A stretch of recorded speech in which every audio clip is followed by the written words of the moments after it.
ओम शांति। आज 12/3/2026 की वाणी है। बाबा ने बोला, मीठे बच्चे, ये पढ़ाई सोर्स ऑफ इनकम है। इससे तो मनुष्य से देवता बनते हो। 21 जन्मों के लिए सच्ची कमाई हो जाती है। तो बाबा ने कहा, लौकिक में भी देखिए, पढ़ाई जो होती है वो सोर्स ऑफ इनकम होती है। जब हम पढ़ लिख जाते हैं तो तुम्हारी अच्छी जॉब लग जाती है, जिससे हमें अच्छी आमदनी होती है। जितना पढ़ा लिखा होगा उतनी अच्छी आमदनी होगी। तो ऐसे ही बाबा ने कहा, ये जो अलौकिक पढ़ाई है, ये जो रूहानी पढ़ाई है, ये भी सोर्स ऑफ इनकम है। इससे हम क्या बन जाते हैं? मनुष्य से देवता बन जाते हैं। और हमारी कमाई जो है 21 जन्म चलती है, क्योंकि ये विनाशी कमाई है। प्रश्न पूछा बाबा ने, बाप जो मीठी मीठी बातें सुनाते हैं वह धारण कब होंगी? तो उत्तर में बाबा ने समझाया, जब बुद्धि पर परमत व मनमत का प्रभाव नहीं होगा, है ना। जब दूसरों की मत का और खुद की मनमत का हम बुद्धि पर प्रभाव नहीं होगा। जो बच्चे सुनी सुनाई बातों पर चलते हैं उनकी बुद्धि में धारणा हो नहीं सकती। कि उसने कहा सिवाय ज्ञान के और कुछ भी कोई सुनाता है तो वह जैसे दुश्मन है। झूठी बातें सुनाने वाले बहुत हैं। इसीलिए बाबा कहते, hear no evil, see no evil. मनुष्य से देवता बनने के लिए एक बाप की श्रीमत पर ही चलना है।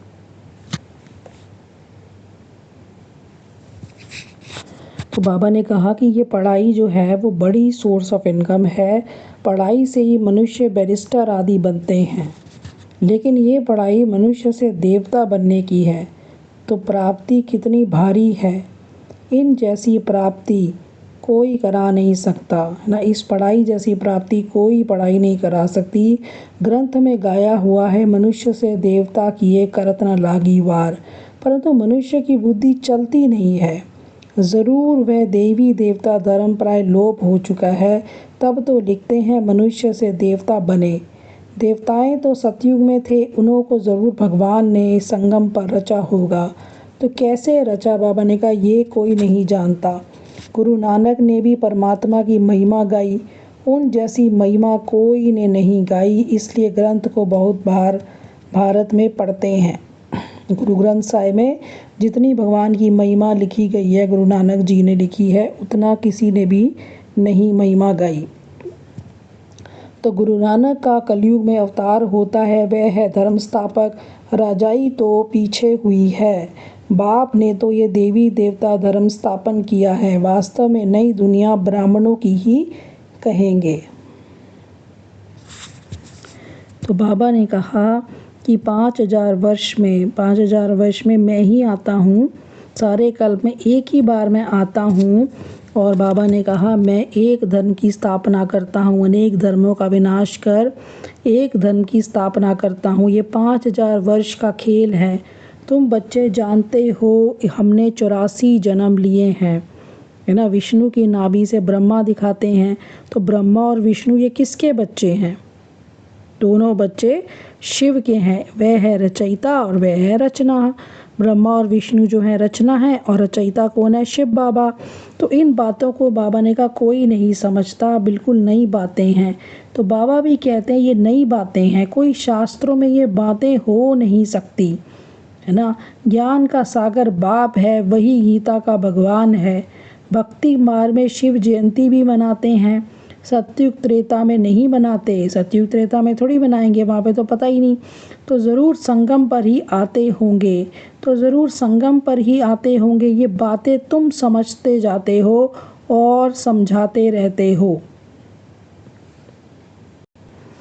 फिर बाबा ने एक मुख्य बात बताई। बाबा ने कहा, तुमको भी मास्टर ज्ञान का सागर बनना है, प्रेम का सागर, सुख का सागर यहाँ ही बनना है। किसी को दुख नहीं देना है, बहुत मीठा बनना है। तो बाबा बहुत ज़ोर देते हैं मीठा बनने पे। तुम जो कड़वे एकदम जहर मिसल थे, सो तुम वाइसलेस ब्राह्मण बन रहे हो। तो ईश्वर की संतान बन रहे हो, विषय से वाइसलेस देवता बन रहे हो। आधा कर्म तुम पतित बनते बनते अभी बिल्कुल ही जड़ जड़ीभूत अवस्था को पाए हुए हो।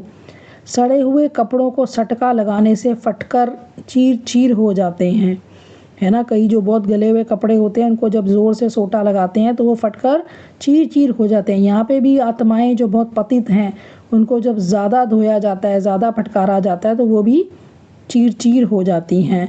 तो यहाँ भी ज्ञान के सटके लगाओ तो पुर्जा पुर्जा हो जाते हैं।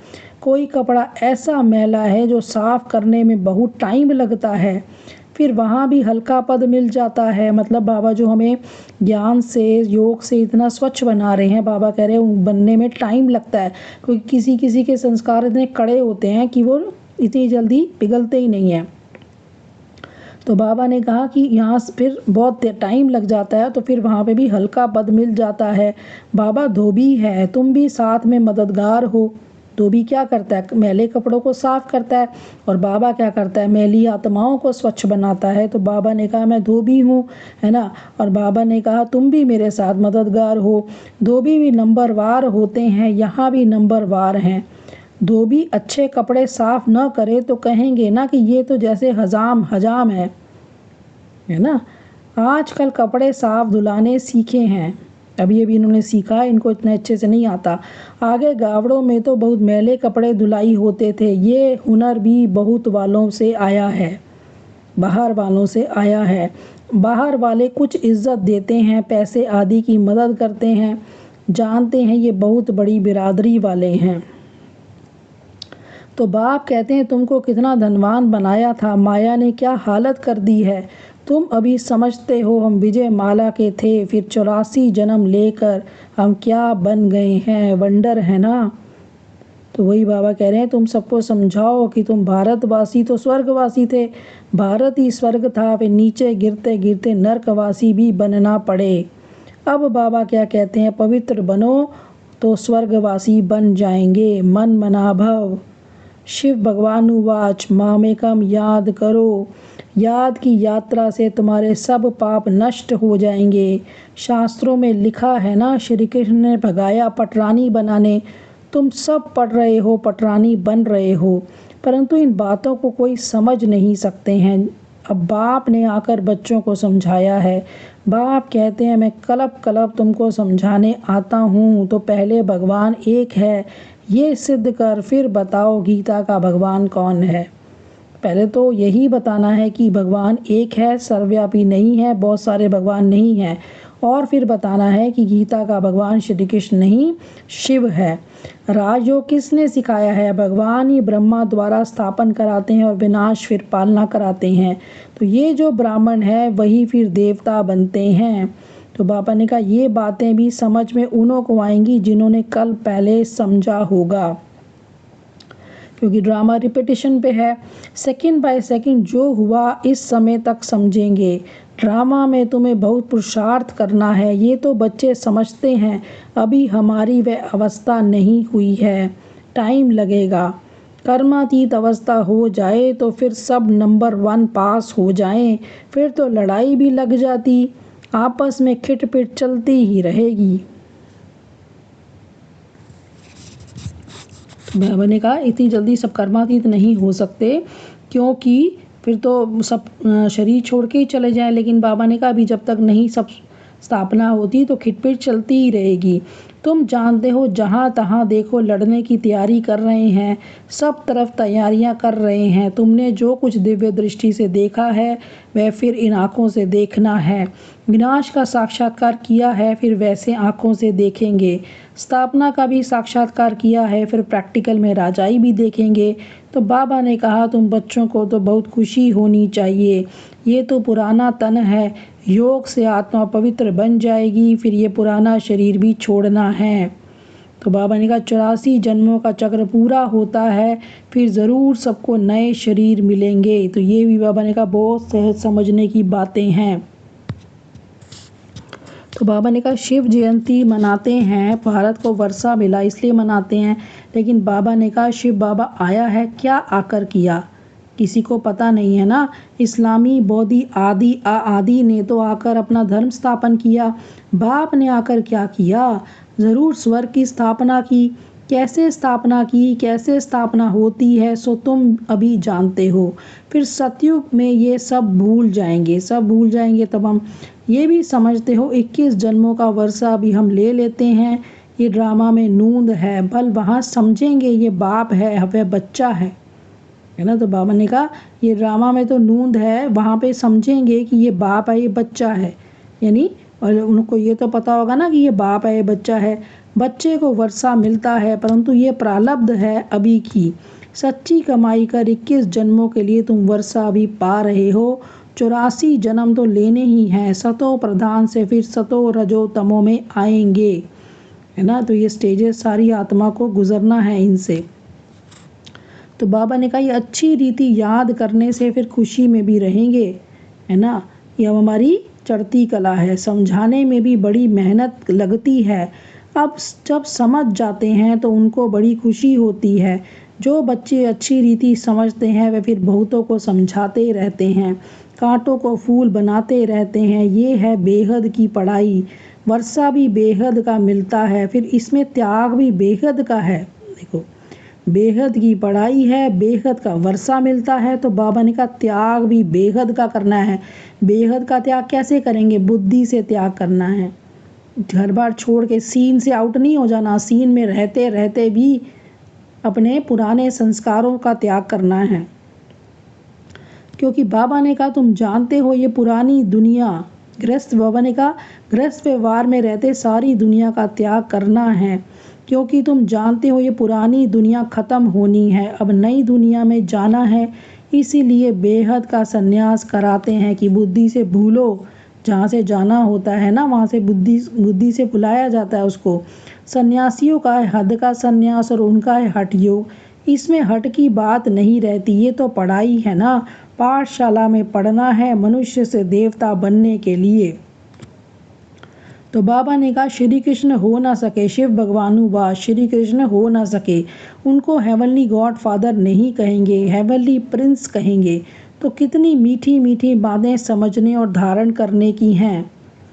तो बाबा ने कहा कि देवी लक्षण भी तो चाहिए ना, धारणा भी चाहिए और देवी लक्षण भी चाहिए। कभी भी सुनी सुनाई बातों पर नहीं लगना चाहिए। किसी भी बात सुनी, बाबा ने कोई यहाँ पे खिलाफ बोल रहा है, किसी भी बात में हम बोल रहा है और हम उसकी बातों को सुन के उसकी बातों में अगर आ जाते हैं तो बाबा ने कहा उसको दिल पे नहीं लगानी है, सिर्फ श्रीमत पर चलना है। तो बाबा ने कहा व्यास की लिखी हुई बातों पर लगते लगते बुरी गति हुई ना। जो इतनी बड़ी बुक्स शास्त्र लिखे हुए हैं, शास्त्र को पढ़ते पढ़ते ही तो दुर्गति हो गई ना, क्योंकि इसमें कुछ सच्चाई नहीं है ना। तो सिवाय ज्ञान के और कुछ सुनाते हैं तो समझो ये हमारा दुश्मन है, दुर्गति में ले जाते हैं। कभी भी परमत पर नहीं लगना चाहिए, मनमत परमत पर चला तो ये मरा। बाप समझाते रहते हैं झूठी बातें बोलने वाले तो बहुत हैं, तुमको बाप से ही सुनना है। Hear no evil, see no evil. बाप दादा आई हैं मनुष्य से देवता बनाने, तो उनकी श्रीमत पर चलना चाहिए। फिर बाबा ने धारणा के पॉइंट्स बताए। जहाँ बाप समान सुख का सागर, प्रेम का सागर बनना है, सर्वगुण धारण करने हैं, किसी को भी दुख नहीं देना है, सुनी सुनाई बातों पर कभी विश्वास नहीं करना है, अपने अनुभव पर विश्वास करना है, परमत पर नहीं चलना है। Hear no evil, see no evil. और वरदान दिया बाबा ने, मैंपन के बोझ को समाप्त कर प्रत्यक्ष फल का अनुभव करने वाले बालक सो मालिक भव। जब किसी भी प्रकार का मैंपन आता है तो बोझ सिर पर आ जाता है ना। मैंने किया, मैं ही करती हूँ, मुझे ही करना है। तो जब मैं करते हैं ना कि मेरा ही काम है, मेरी जिम्मेवारी है, तो बाबा ने कहा बोझ आ जाता है ना। तो बाबा ने कहा लेकिन जब बाप ऑफर कर रहे हैं कि सब बोझ मुझे दे दो, आप सिर्फ नाचो उड़ो, फिर ये क्वेश्चन क्यों कि सर्विस कैसे होगी, भाषण कैसे करेंगे। देखो बाबा ने कितनी रहस्य की बातें बताई हैं कि बाबा ने कहा कि जब बाप ऑफर कर रहा है कि अपने बोझ मुझे दे दो, तो तुम ये बोझ लेके क्यों घूमते हो? तुम्हारा काम है नाचो और उड़ो बस। ये क्वेश्चन नहीं उठाना कि सर्विस कैसे करेंगे, भाषण कैसे करेंगे। आप सिर्फ निमित्त समझकर कनेक्शन पावर हाउस से जोड़कर बैठ जाओ। देखो विधि बता रहा है बाबा। आपको जब भी कोई सेवा दी जाए, आपको नहीं आती, आपको कुछ नहीं पता, आपको बाबा ने भाग्य बनाने का मौका दिया है, बस आप हांची करके बैठ जाओ। आपको नहीं कुछ सोचना मुझे आता नहीं है, कैसे करूँगा क्या नहीं करूँगा। आप बस बैठो और बाबा से कनेक्शन जोड़ो और बाबा को बोलो, बाबा आपकी सेवा है, आप करण करावन हार हो, जैसे कराना है मुझे यूज़ करो। तो बाबा ने कहा सिर्फ निमित्त समझकर कनेक्शन पावर हाउस से जोड़कर बैठ जाओ, दिल शिकस्त नहीं बनो तो बाप दादा सब कुछ स्वतः करा देंगे। बालक सो मालिक समझकर श्रेष्ठ स्टेज पर स्थित रहो तो प्रत्यक्ष फल की अनुभूति करते रहेंगे। बालक सो मालिक यानी मैं आत्मा इन कर्मेंद्रियों की मालिक और वो करण करावनहार मालिक मुझ आत्मा से करा रहा है ना। तो स्लोगन दिया बाबा ने, ज्ञान दान के साथ साथ गुण दान करो तो सफलता मिलती रहेगी। ज्ञान तो सुनाते हैं लेकिन उसके साथ गुण दान भी करो, अपनी व्यवहार से भी लोगों को ज्ञान दो। तो बाबा ने कहा फिर सफलता मिलती रहेगी। फिर अव्यक्त इशारे में बोला, कैसी भी कड़ी परिस्थिति हो लेकिन खेल समझने से कड़ी समस्या भी हल्की बन जाती है। कैसी भी परिस्थिति हो उसको खेल समझो, है ना, खेल चल रहा है। कई बच्चों में हिम्मत है इसलिए कोई भी बात होती है तो कहते हैं हाँ करेंगे, सोचेंगे। हिम्मत है, कोई भी बात है तो कहते हैं हाँ करेंगे, सोचेंगे। हिम्मत तो है लेकिन फेथ नहीं है कि हम कर ही लेंगे, है ना। कहते हैं ना, अगर कोई बड़ा कॉन्फिडेंट होता है तो कहता है हम तो कर ही लेंगे, इट्स सो ईजी, हम तो कर ही लेंगे। तो बाबा ने कहा सोचेंगे, करेंगे, फ्यूचर पे डाल दिया ना। तो बाबा ने कहा फेथ नहीं है। फेथफुल के बोल ऐसे नहीं होते। फेथफुल का अर्थ ही है मन वचन कर्म हर बात में निश्चय बुद्धि। उनके मुख से कभी हिम्मतहीन बनाने वाले शब्द नहीं निकल सकते। अपनी चेकिंग करो कि मैं निश्चय बुद्धि हूँ, कि हर मन वचन कर्म में मैं सदा यही सोचती हूँ, निश्चय है मुझे कि मैंने जो सोचा है वो ज़रूर होगा, मैं जो श्रेष्ठ संकल्प करती हूँ वो ज़रूर सिद्ध होते हैं, है ना। मैं नहीं बनूंगी देवता तो कौन बनेगा, मैं नंबर 1 में नहीं जाऊंगी तो कौन जाएगा। अपने ऊपर संपूर्ण निश्चय और अपने वचनों पे भी निश्चय, जो कि मैं जो बोल रही हूँ निश्चय से बोल रही हूँ, और कर्म पे भी निश्चय। तो बाबा ने कहा उनके मुख से कभी भी हिम्मतहीन बनाने वाले शब्द नहीं निकल सकते। तो ये थे आज मुरली के कुछ महावाक्य। ओम शांति।